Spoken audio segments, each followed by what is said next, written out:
Welcome back to the Fixed Ops Roundtable, and there's probably no one more timely to have on today's event than Steve Greenfield from Automotive Ventures. He is both the CEO and the founder, and unless you've been living under a rock for the past year, it's very hard to miss all the news that Steve is involved with. He's a first-timer here at the Fixed Ops Roundtable. Steve, welcome to the event. Ted, thanks for having me. I really appreciate it. Steve, congratulations to you. You're doing some great things in the industry, and you're really highlighting some amazing new technology and new companies that are coming about. So you're really putting the spotlight where it deserves to be. Well, thanks. I mean, I don't think it's a cliche to say that we're going to see more change in the next 10 years in this industry than we've seen in the last 100. And just trying to sift through all that and make that more digestible for the audience out there. Yeah, you're definitely doing that. And, there are a number of topics that I'd like to ask you about today, if you don't mind, that I think are of great interest to our audience. If you go back 12 months, we hardly talked about EVs here at the Fixed Ops Roundtable. Yet, you know what? That's been coming on stronger and stronger every month. And now there's so much attention as to what's going to happen as dealers get a greater percentage of that EV market and how that's going to impact their service operations. So what do you see from that perspective?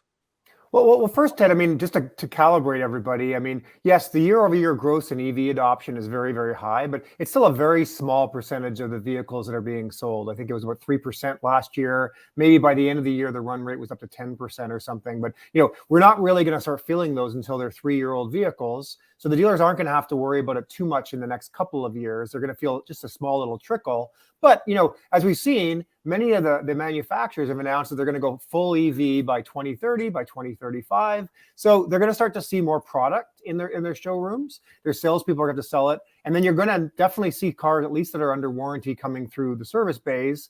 And what we do know, to your point, is that these cars are much less complex, right? Whereas the drivetrain in an internal combustion engine vehicle has like 2,000 moving parts. An EV has something like 20 moving parts. Now they're heavier and they have more torque, so they're going to go through tires quicker. We're already seeing 20 to 50% more frequent tire changes. But tires aren't a high margin business typically for dealers. But if they can turn that into more of a recurring revenue stream, great. But what we do know is fewer parts to fail, longer service intervals. These things aren't going to need oil changes, et cetera. So we're going to have to be creative with the ways that we fill in as we start to see more of these EVs come back. Yeah, and again, it's a very hot topic right now, as you know, in our industry. And I was in an OEM meeting yesterday with some of the highest folks at that particular manufacturer on a discussion that we had. And, they're talking themselves about, although they know a whole lot about what's coming, there's still a lot of things that they don't know and a lot of unknowns that our dealer body, which is, as you know, very resilient, is going to figure out the rest of the way. That's right. As they always do. As we always do. Exactly correct. Let's talk a little bit, Steve, about over-the-air updates, OTA. We're starting to hear more about manufacturers pushing software updates directly to the consumers. I'm seeing that as well. What are the implications for retailers and who may end up seeing their customers maybe even less frequently? Yeah, so if you remember, I mean, we really first heard about this back in 2017 when Tesla launched the Model 3 and Consumer Reports panned them and said, hey, look, this car brakes worse than a F-150. Elon Musk got angry and over the weekend, they pushed a software update and suddenly the car was able to brake very competitively. And I think everyone woke up and said, wow, if you can change the braking characteristics of a car simply by pushing software, it's going to be a whole new world we're getting into. And, now you're hearing from Stellantis, from General Motors, that they expect after the dealers sell the vehicle, there's going to be all these subscription services, whether you want to unlock additional horsepower, whether you want to, get a new in-cabin experience, whether you want to have, pay per mile insurance. All of those services are going to be offered from the OEMs and all get pushed through to the consumers where they can literally swipe a credit card. So I think that, one of the stats I saw more relevantly for today's call is there's about 18 to $20 billion worth of warranty work done in the US every year, if that matches what kind of your gut. But, I saw that immediately a third of that can go away because, the consumer will no longer have to bring in the vehicle for about a third of their warranty work. Will simply be able to push a software update, which is great for the consumer. But the question will be like when the consumer is sleeping overnight and the software update, gets pushed to their car, and the next time they get in their car, there's a little alert, like kind of like with your iPhone.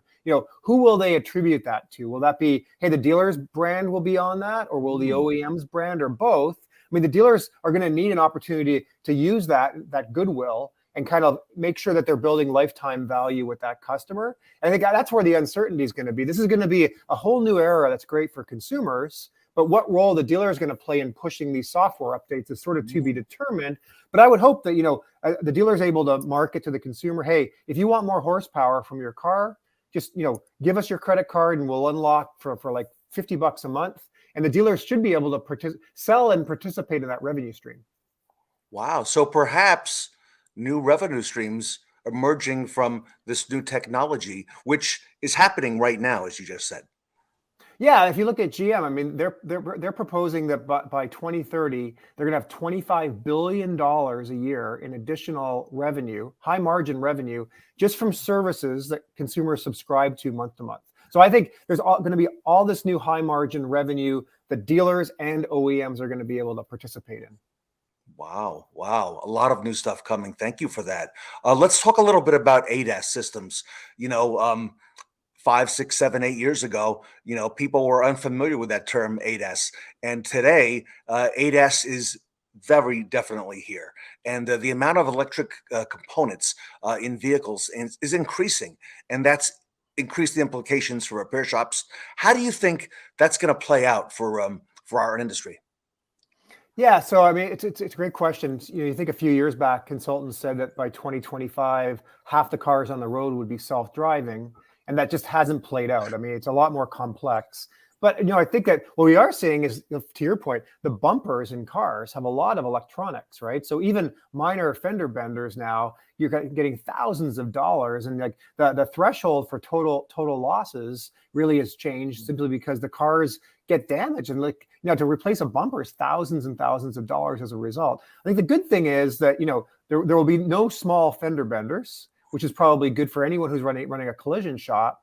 But the other thing is like who's going to be able to repair these things? Because once you get the bumpers replaced and all those electronics replaced, it's going to be very, very important that the dealers calibrate those ADAS systems, because there's human lives at stake, right? So I think if anything, it's going to drive consumers back to franchise dealers much more than independent repair shops as a result.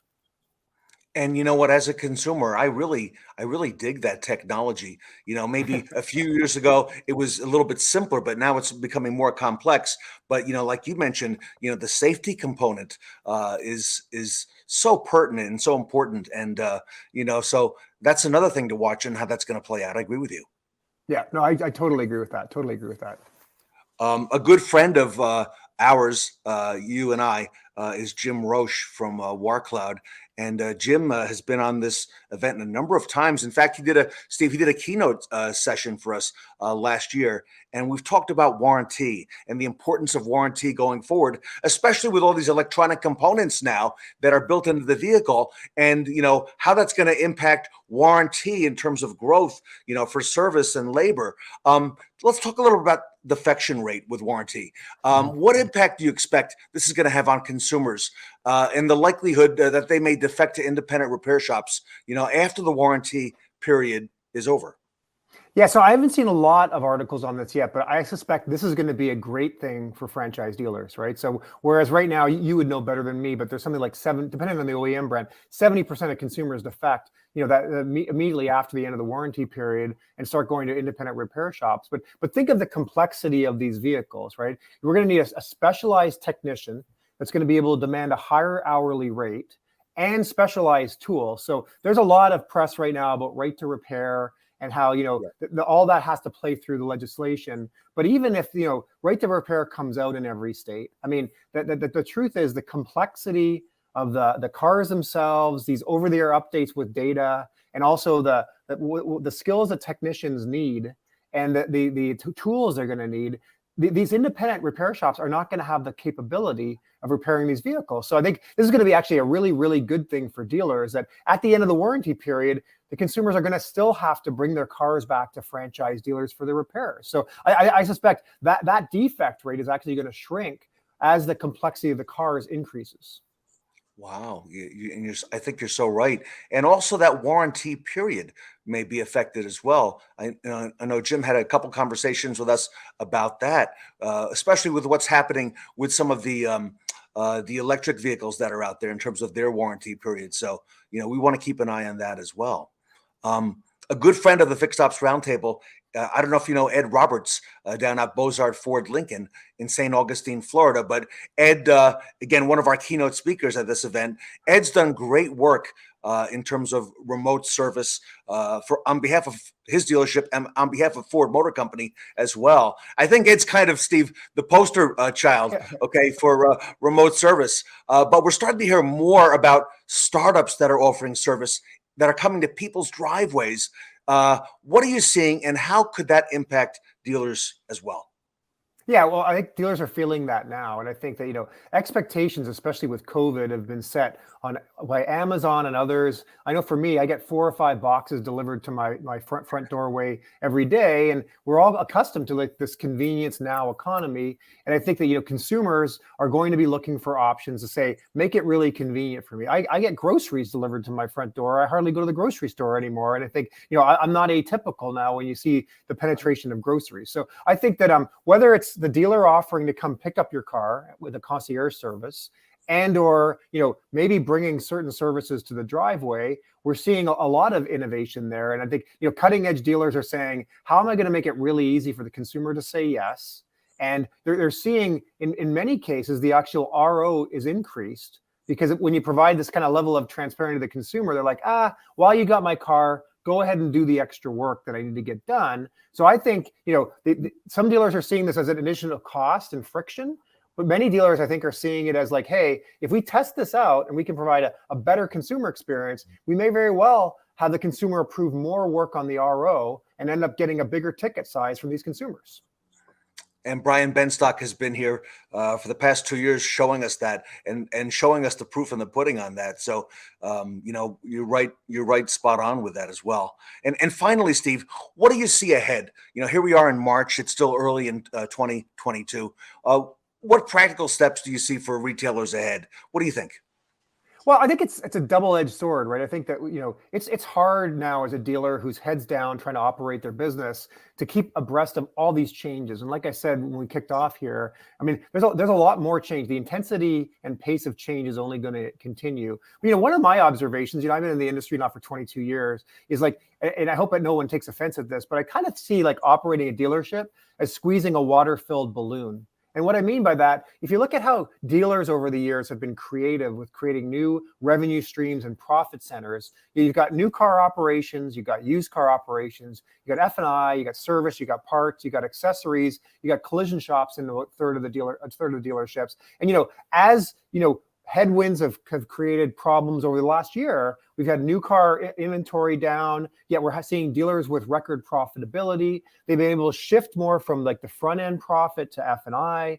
So I think that, the dealers that stay on their game and are able to stay abreast of all this and not see these as threats, but opportunities, will continue to innovate brand new ways of generating revenue. I mean, not the least of which is, there's going to be charging infrastructure they're going to put out and maybe make revenue off of that. There's going to be a whole new slew of F&I products that come out around EVs, I think. And as we said, I think that capitalizing on the fact that we're going to be able to upsell consumer services that they're going to pay in a monthly fee. I think, whether it's F&I products after the consumer's bought the car or unlocking new features on the car, I think that, we're going to enter a whole new era. So you can't be scared of this change, but there's going to be all kinds of new opportunities, I think, for dealers to drive revenue and profitability. Steve, I think we're going to see, like you said earlier, a lot of change ahead. I know we are. I'd like to bring you back again because we've got another event coming up in May, and I want to check in with you if it's okay to find out what's new and what's pertinent for our industry. So I'd like to have you mark your calendar for that. And how does our audience get a hold of you if they want to reach Steve Greenfield? What's the best way? Yeah, so hopefully they can find me. I'm on LinkedIn. You can go to automotiveventures.com. I think my cell phone number is scrolling here as well if you want to reach out or text me. The other thing I'll offer up, Ted, is I've got a book coming out here very shortly called The Future of Automotive Retail. So if they go to futureofautomotiveretail.com, I'll send them a free book. All right. I love it, and I love you to have come back and tell us more about the book, and let's talk about that when it's out. So, Steve Greenfield from Automotive Ventures, thank you so much, Steve. Here today at the Fixed Ops Roundtable. Ted, thanks for having me. It's been great.